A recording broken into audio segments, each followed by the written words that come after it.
Hey friends, it's Miss Bates here to read you another book. Today we're going to be reading Freedom Summer, written by Deborah Wiles. Let's see. Freedom Summer, written by Deborah Wiles, illustrated by Jerome Lagarige. Hope I said that right. Here we go. John Henry Waddell is my best friend. His mama works for my mama. Her name is Annie Mae. Every morning at 8 o'clock, Annie Mae steps off the county bus and walks up the long hill to my house. If it's summer, John Henry is stepping it right beside her.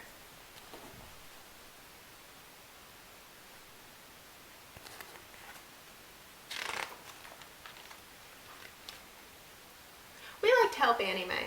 We shell Butterbeans, we sweep the front porch, we let the cats in, then chase the cats out of the house until Annie Mae says, "Shoo, enough of you two, go play."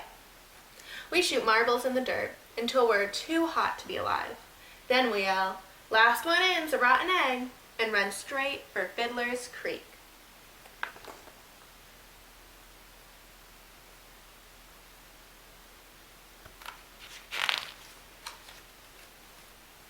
John Henry swims better than anybody I know.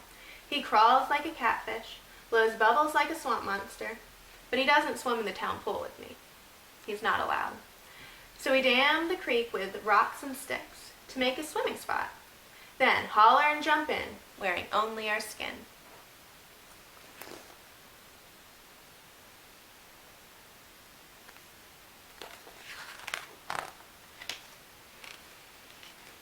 John Henry's skin is the color of brown butter. He smells like pine needles after a good rain. My skin is the color of pale moths that dance around the porch light at night. John Henry says I smell like a just-washed sock. "This means war," I shout. We churn the water in a white hurricane and laugh until our sides hurt. Then we float on our backs and spout like whales. "I'm going to be a fireman when I grow up," I say. "Me too," says John Henry.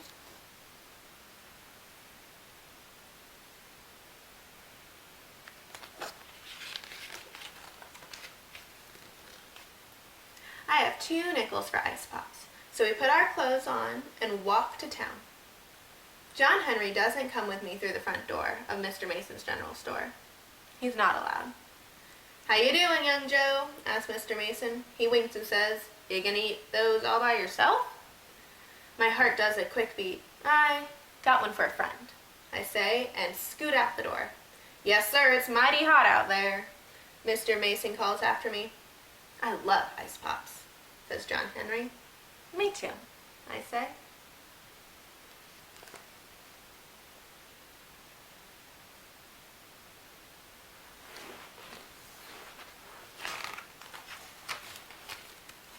Annie Mae makes dinner for my family every night. She creams the corn and rolls the biscuits. Daddy stirs his iced tea and says, "The town pool opens tomorrow to everybody under the sun, no matter what color." "That's the new law," Mama tells me. She helps my plate with peas and says, "It's the way it's going to be now. Everybody together." Lunch counters, restrooms, drinking fountains too. I wiggle in my chair like a doodlebug. "I gotta be excused," I shout, and I run into the kitchen to tell John Henry.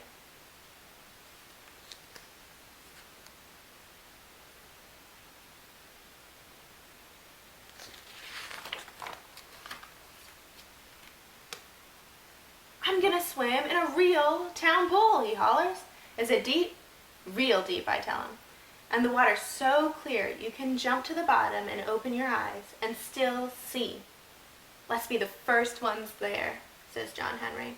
"I'll bring my good luck nickel, and we can dive for it."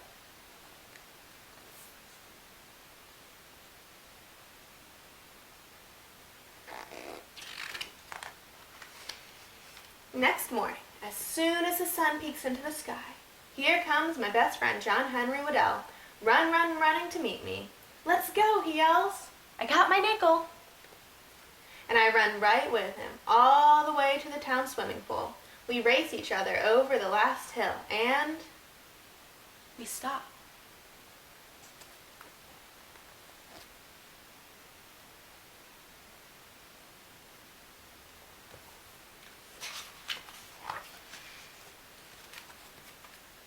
County dump trucks are here. They grind and back up to the empty pool. Workers rake steaming asphalt into the hole where sparkling clean water used to be. One of them is John Henry's big brother, Will Rogers. We start to call to him, "What happened?" But he sees us first and points back on down the road, which means get on home.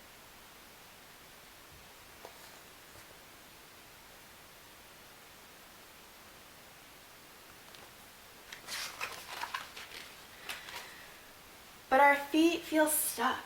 We can't budge. So we hunker in the tall weeds and watch all morning until the pole is filled with hot, spongy tar. Smoky steam rises in the air. Workers tie planks to their shoes and stomp on the blacktop to make it smooth. Will Rogers heaves his shovel into the back of an empty truck and climbs up with the other workers. His face is like a storm cloud, and I know his job has made him angry. "Let's go," the boss man shouts, and the truck rumble slams down the road.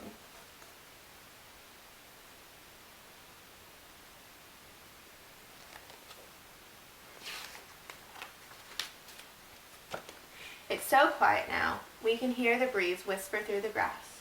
We sit on the diving board and stare at the tops of the silver ladders sticking up from the tar. My heart beats hard in my chest. John Henry's voice shakes. "White folks don't want colored folks in their pool." "You're wrong, John Henry," I say. But I know he's right.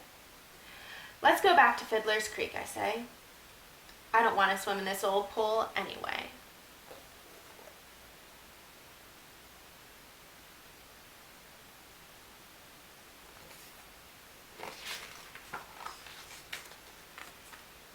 John Henry's eyes fill up with angry tears.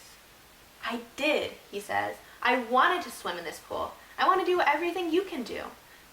I don't know what to say, but as we walk back to town, my head starts to pop with new ideas. I want to go to the dairy dip with John Henry, sit down and share root beer floats. I want us to go to the picture show, buy popcorn, and watch the movie together. I want to see this town with John Henry's eyes.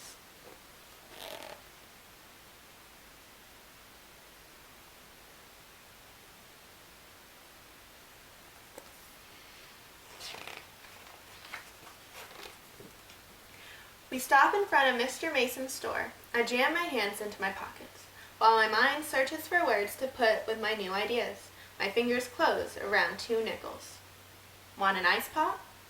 John Henry wipes his eyes and takes a breath. "I want to pick it out myself." I swallow hard and my heart says yes. "Let's do that," I say. I give John Henry one of my nickels, but he shakes his head. "I've got my own." We look at each other.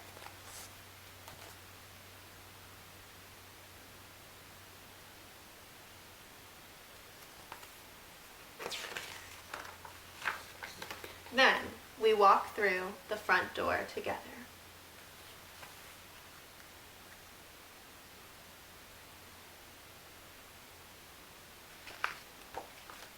That's a really great story about the past and how in the past, unfortunately, not everyone was allowed to do the same thing just based on the color of their skin and the hardships that people faced who didn't see skin color. They just wanted to be friends.